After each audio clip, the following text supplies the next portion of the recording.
So we're going to do another Cenk video because the last one did well and because I'm bored and this is easy content. And no, I'm not trying to become the new progressive voice because I feel like my content quality is better than his.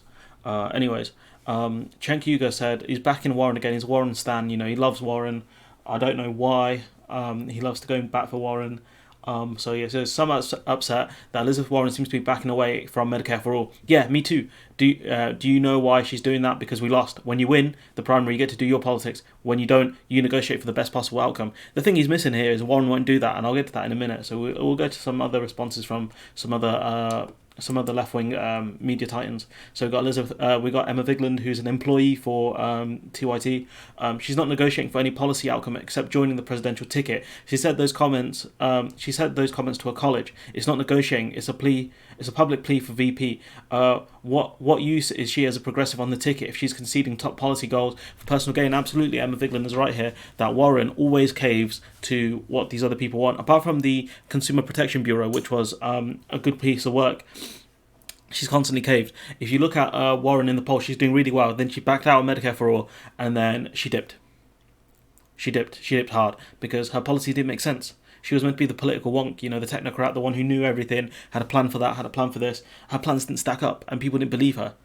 And so Emmavigeland's right. She's not running. She's not running to be a progressive VP. She's running to be his VP. She will be what I guess Mike Pence is to Trump. She will toe the line. Absolutely, she will not hesitate.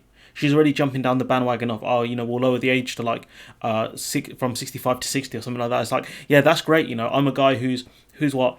If I was in the States, I'm a guy who's 24 now. Yeah, when I'm 65, when I'm 60, I might be able to get Medicare. No, I don't care about that. You know, either you follow the systems that other developed countries have, or get lost. Get lost. Give me something good. That's what you want from your politician. Give me something good, a good policy concession. She won't get that.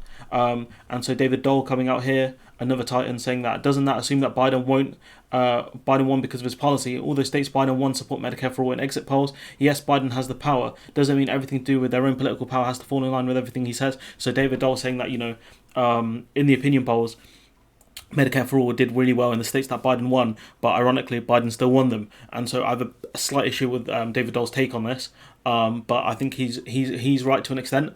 And then we go down a bit more, and here we've got a nice meme here. It goes, "Hey, remember when you accused Biden of being a sexist and confronted Bloomberg about sexual harassment, but then you endorsed Biden about Elizabeth Warren, which is absolutely correct."